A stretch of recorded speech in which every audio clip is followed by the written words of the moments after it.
مرجعکم جمیعا، اسی کی طرف تم سب نے لوٹ کر جانا ہے۔ وعد اللہ حقا، یہ اللہ کا برحق وعدہ ہے۔ انہو یبدع الخلق ثم یعیدہ لیجزی الذین آمنوا وعملوا الصالحات بالقسط۔ بے شک وہ مخلوق کو ابتداً پیدا کرتا ہے اور پھر اس کو دوبارہ پیدا کرے گا، تاکہ ان لوگوں کو انصاف کے ساتھ جزا دے جو ایمان لائے اور انہوں نے نیک عمل کیے۔ والذین کفروا لہم شراب من حمیم وعذاب علیم بما کانوا یکفرون، اور جن لوگوں نے کفر کیا ان کے لیے کھولتا ہوا پانی اور دردناک عذاب ہے، کیونکہ وہ کفر کرتے تھے۔ اس لیے اب آج سورہ یونس کی آیت نمبر 4 سے بیان ہے کہ اسی کی طرف تمہیں لوٹ کے جانا ہے، تم سب نے لوٹنا ہے، اور یہ اللہ کا برحق وعدہ ہے۔ اس نے تم سے وعدہ کیا ہے کہ تمہیں اس کی طرف لوٹنا ہے۔ تو اس نے مخلوق کو ابتداً بھی پیدا کیا، پہلے بھی، اور پھر اس کو دوبارہ پیدا کرے گا۔ تو ابھی آپ نے دوبارہ پیدا ہونا ہے تاکہ ان لوگوں کو انصاف کے ساتھ جزا دے جو ایمان لائے اور نیک عمل کیے۔ کیوں ان کو دوبارہ پیدا کرنا ہے؟ تاکہ ان کو انصاف کے ساتھ ان کی جزا مل جائے،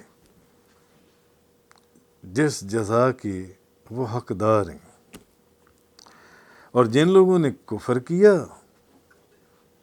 تو ان کے کفر کی وجہ سے ان کے لیے تو کھولتا ہوا پانی ہے اور ایک دردناک عذاب ہے، کیونکہ وہ کفر کرتے تھے، کیونکہ وہ کفر کرتے تھے۔ اب جیسے کہ پچھلی آیت میں، آیت نمبر 3 میں ذکر گزرا تھا کہ تمہارا رب تو وہ اللہ ہے جس نے آسمانوں اور زمینوں کو 6 دنوں میں پیدا کیا، اور اس کی تفصیل گزری تھی، اور اس سے پیچھے اس نے اس چیز کا جواب دیا تھا کہ جو لوگ اس چیز کے اوپر حیران ہوتے تھے، مشرکین مکہ، کہ اللہ تعالیٰ رسول جون سے انسانوں میں سے کیسے بھیج سکتا ہے؟ اللہ تعالیٰ نے رسول جنوں میں سے کیوں نہیں بھیجا، فرشتوں میں سے کیوں نہیں بھیجا، انسانوں میں سے بھیج دیا؟ یہ اللہ کی شایان شان ہے۔ ان کو جواب دیا گیا جن سے۔ اب آج جو ہے یہ اٹھایا جائے گا دوبارہ سے، اور حشر ہوگا، اور پھر جون سی ہے اس کی جزا یا اس کی سزا جو ہے وہ اس کا انکار کرتے تھے کفار، اور اسپیشلی کفار مکہ اور مشرکین، کہ یہ کیسے ہو سکتا ہے کہ مرنے کے بعد ہمیں دوبارہ سے زندہ کر دیا جائے، اور پھر جس نے اس دنیا کے اندر نیک اعمال کیے ہوں ان کو اس کی جزا، اور جس نے برے اعمال کیے ہوں ان کو اس کی سزا دی جائے جن سے۔ اب اس کا جواب دیا جا رہا ہے جو لوگ اس چیز کا اعتراض کرتے تھے۔ تو اللہ تعالیٰ نے اس کے اوپر قرآن پاک میں، پیچھے آپ بڑی تفصیل سے پڑھ رہے ہیں کہ جگہ جگہ ایسی دلیلیں بیان کی ہیں کہ اللہ تعالیٰ ہر چیز پر قادر ہے، اس کے لیے کوئی مشکل نہیں ہے جو تم سوچتے ہو۔ مثلا اگر انسان کے پاس عقل ہو تو وہ عقل سے ہی سوچے اور سمجھے کہ زمین کو دیکھے، زمین ایک موسم کے اندر مردہ ہو جاتی ہے۔ جب خزاں کا موسم آتا ہے تو کیا ہوتا ہے؟ پھل، فروٹ، پتے، پھول، پتیاں، سب زمین مردہ ہو جاتی ہے۔ اس کو مردہ سے تشبیہ دی گئی ہے، اور ایک خشکی سی غالب آ جاتی ہے جن سی ہے۔ اچھا، پھر جب دوسرا موسم آتا ہے بہار کا، تو پھر پھل فروٹ کھیتیاں لہلہانے لگتی ہیں، درختوں پر پھل فروٹ لگنے لگتے ہیں، پودوں پہ پتے اور پھول آنے لگتے ہیں جن سے۔ اچھا، بہار میں بارشیں ہوتی ہیں، ہر طرف آپ کو ایک موسم کے اندر، باغات کے اندر، کھیتوں کے اندر تبدیلی محسوس ہوتی ہے، اور خزاں کے اندر بارشیں کم ہو جاتی ہیں، اور اگر ہوں بھی تو باغات میں اور کھیتوں کے اندر آپ کو ایک ویرانی محسوس ہوتی ہے جن سی ہے، خزاں کے اندر جن سی ہوتا کیا ہے، کیا خزاں سدا رہتی ہے، پھر اس کے بعد موسم تبدیل ہوتا ہے، اور اس کے بعد پھر وہ مردہ زمین میں جان ڈال دیتا ہے، اور پھر پھل فروٹ اور کھیتیاں لہلہانے لگتی ہیں، اس کے بعد پھر زمین کو مردہ کر دیتا ہے، پھر خزاں آتی ہے، اور پتے پھول درخت جن سی ایسے ہوتا ہے جیسے ویران ہو گئے، اجاڑ ہو گئے جن سی، تو پھر بارشیں ہوتی ہیں، پھر بارشیں بند ہو جاتی ہیں، کبھی زمین زندہ ہو جاتی ہے، کبھی زمین مردہ ہو جاتی ہے۔ تو جو زمین کو ایک بار زندہ کر دیتا ہے اور دوسری بار زمین کو مردہ کر دیتا ہے، مار دیتا ہے، تو جو زمین کو ایک مرتبہ زندہ کر سکتا ہے، کیا اس میں نشانی نہیں ہے کہ وہ انسانوں کو بھی مرنے کے بعد دوبارہ سے زندہ کر دے؟ اس میں اس بات کی بھی نشانی، عقل والوں کے لیے نشانی ہے، اگر وہ سوچیں اور سمجھیں۔ دنیا کے اندر یہ جو مثالیں رکھی گئی ہیں، یہ سمجھنے کے لیے اور سوچنے کے لیے رکھی گئی ہیں۔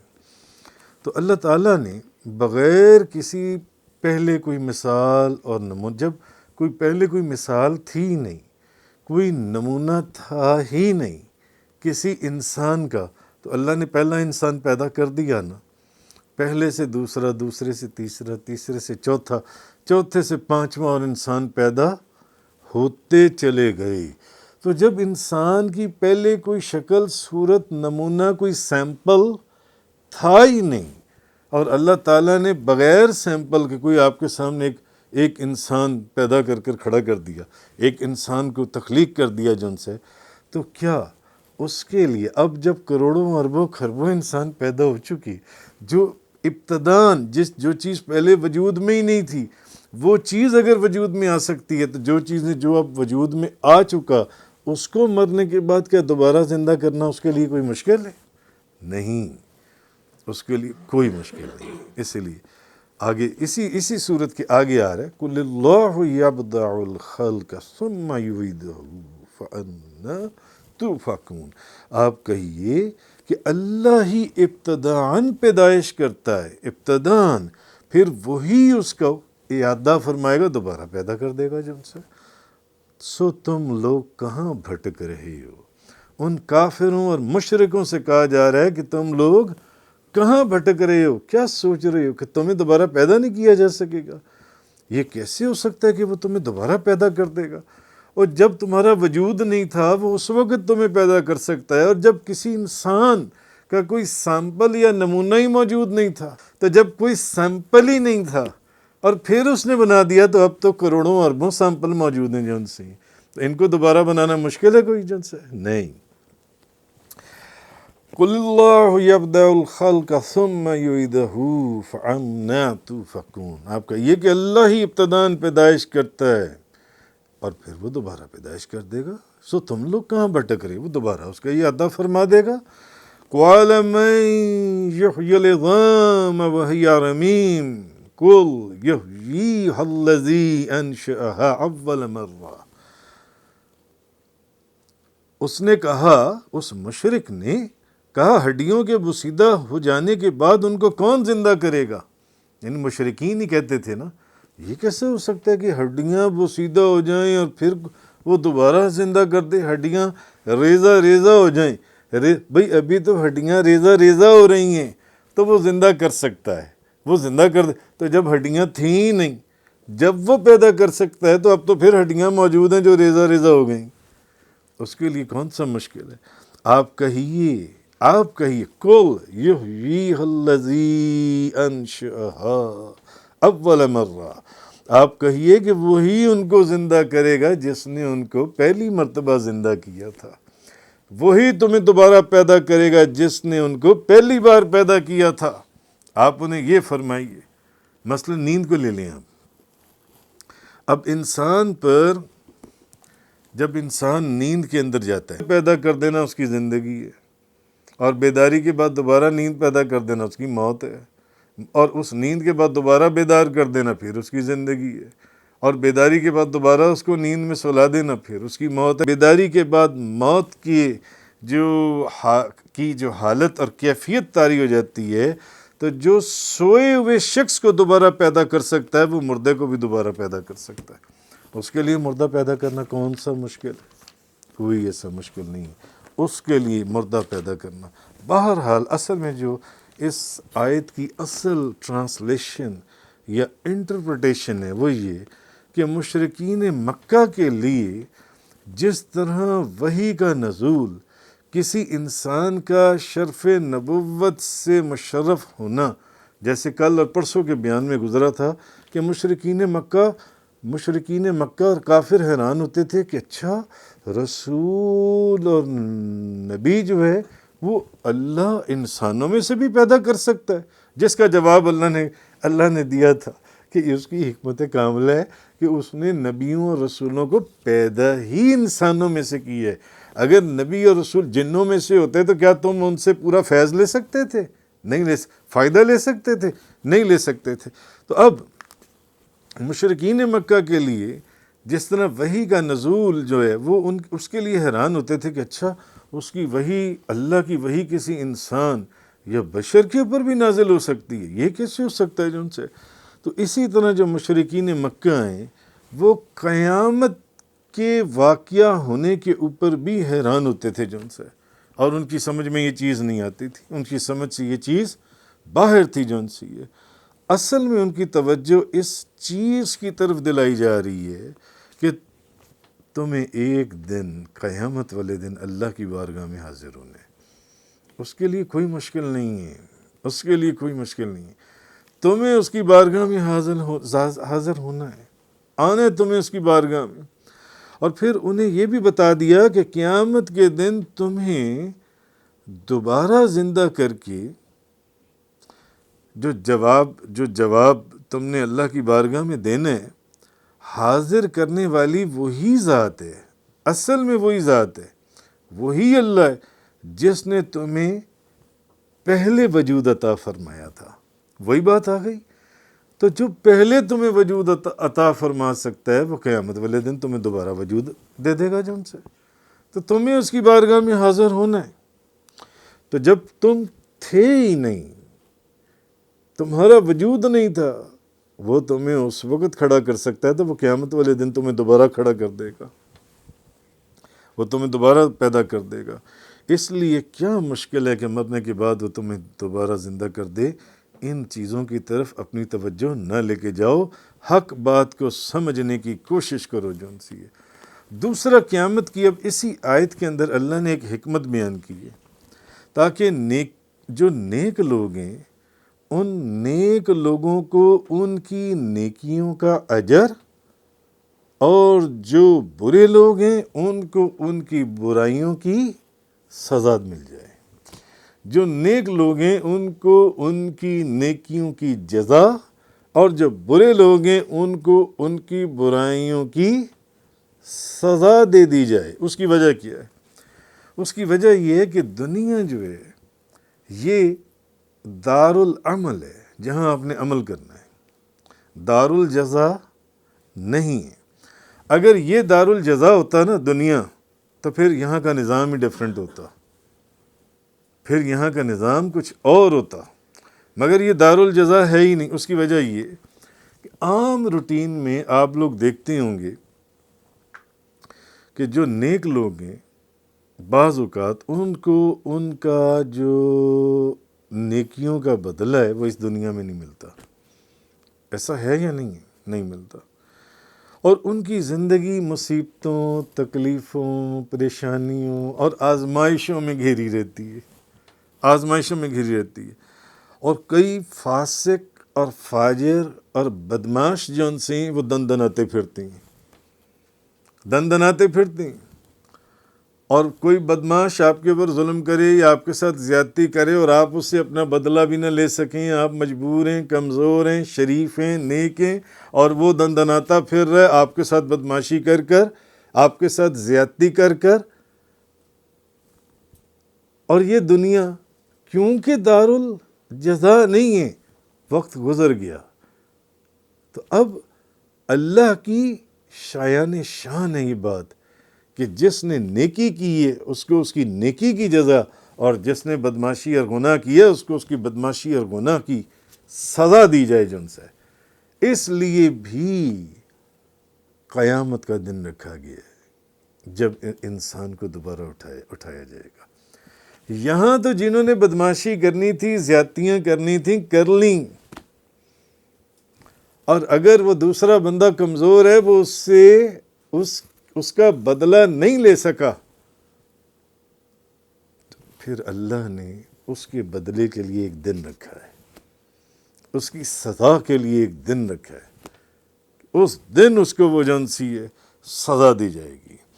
تو اگر اس دنیا کے بعد دارالآخرت نہ ہوتا، اگر اس دنیا کے بعد، اب سوچنے کی بات یہ ہے، اگر اس دنیا کے بعد دارالآخرت نہ ہو، قیامت کا دن نہ ہو، دوبارہ زندہ ہونا نہ ہو، اور ایک بدماش آپ کے اوپر زیادتی کرتا ہے یا ظلم کرتا ہے، اور آپ کمزور ہونے کی وجہ سے، غریب ہونے کی وجہ سے، شریف ہونے کی وجہ سے، نیک ہونے کی وجہ سے آپ اس سے بدلہ نہیں لے سکتے جون سے، تو کیا عدل کے تقاضے پورے ہوتے؟ قطعاً نہیں. عدل کے ان تقاضوں کو پورا کرنے کے لیے دارالآخرت رکھا گیا ہے. اب اس بدماش کو یا اس گنہگار کو یا اس فاسق کو اور اس فاجر کو یا اس زیادتی کرنے والے کو کھڑا کیا جائے گا. آج وہ اب ذرا حساب دے دو جن سے. عدل کے تقاضوں کو پورا کرنے کے لیے بھی حکمتاً ضروری تھا کہ آخرت کا دن رکھا جائے، قیامت کا دن رکھا جائے، اور دارالجزا رکھا جائے جن سے. اس لیے ورنہ اللہ کے تو پھر یہ شایان شان نہیں کہ یہاں ایک شخص کے ساتھ زیادتی ہو رہی ہے، ظلم ہو رہا ہے، اور اس کو ایک بدماش یا ایک طاقتور آدمی جون سے وہ اپنی چکی میں پیستا چلا جا رہا ہے، اور وہ بیچارہ کچھ کر ہی نہیں پا رہا جون سے. نہیں، وہ یہاں ہے کیونکہ یہ دارالجزا نہیں ہے، یہ دارالعمل ہے. تو جس نے نیکی کی ہے اس کی نیکی کی جزا، اور جس نے گناہ کی ہے اس کے گناہ کی سزا. اس کے لیے ضروری تھا کہ مرنے کے بعد بھی دوبارہ زندہ کیا جائے اور ایک دن رکھا جائے جن سے. اس لیے یہ ضروری تھا کہ یہ جو دنیا فنا ہونے والی ہے، اس کے بعد ایک ایسی دنیا ہوتی جو ہمیشہ باقی رہنے والی ہے جن سی ہے، اور ہر شخص کو اس کے اعمال، اس کے جو نیک ہیں یا برے، ان کا پورا پورا بدلہ تول کر اپنے شایان شان جیسے بھی وہ ادا کر دے. تو قیامت پر جو ایمان ہے، دوسری بات یہ کہ قیامت کے اوپر جو ایمان ہے، اس میں بھی ایک حکمت ہے کہ جن لوگوں کا قیامت کے اوپر ایمان نہیں ہے کہ مرنے کے بعد دوبارہ اٹھنا ہی نہیں ہے، بس معاملہ یہاں ختم ہے، آگے کوئی جزا سزا ہے ہی نہیں، تو پھر وہ یہاں جو مرضی کرے، پھر وہ یہاں جو مرضی کریں. تو قیامت کے اوپر ایمان لانے کی ایک حکمت یہ بھی ہے کہ جب قیامت کے اوپر ایمان پکا اور کامل ہو جائے گا، انسان کو پتہ ہے کہ مجھے اٹھنا ہے اور میں نے جواب دینا ہے، مجھے اس کی جزا یا سزا ملنی ہے، تو پھر اس دنیا کے اندر جو برے اعمال ہیں اس کو ان سے نفرت ہوگی یا محبت ہوگی؟ نفرت ہوگی. پھر وہ ان برے اعمال سے نہیں، ابھی ایک دن ہے جب مجھے اٹھنا ہے اور مجھے جواب دینا ہے جن سے. اس لیے تو نیک اعمال کرنے کی طرف ترغیب دلانے کے لیے بھی قیامت کے پر ایمان بہت ضروری ہے. تو اصل چیز اس آیہ کریمہ کے اندر اللہ تبارک و تعالی نے یہ فرمائی، الیہ مرجعکم جميعا، اسی کی طرف تم سب نے لوٹ کر جانا ہے. وعد اللہ حق، یہ اللہ کا برحق وعدہ ہے، یہ وعدہ ہے اس کا، میں وعدہ کرتا ہوں تیرے سے کہ یہ ایسا تجھے کر کے دکھاؤں گا. سمجھ آئیے بات؟ اسی کی طرف تم سب نے لوٹ کر جانے. یہ اللہ کا برحق وعدہ ہے. اِنَّهُ يَبْدَعُ الْخَلْقَ ثُمَّ يُعِيدُهُ لِيَجْزِيَ الَّذِينَ آمَنُوا وَعَمِلُوا الصَّالِحَاتِ بِالْقِسْطِ. بے شک وہ مخلوق کو ابتداً پیدا کرتا ہے، پھر اس کو دوبارہ پیدا کرے گا تاکہ ان لوگوں کو انصاف کے ساتھ جزا دے جو ایمان لائے اور انہوں نے نیک عمل کیے. والذین کفروا لہم شراب من حمیم وعذاب علیم.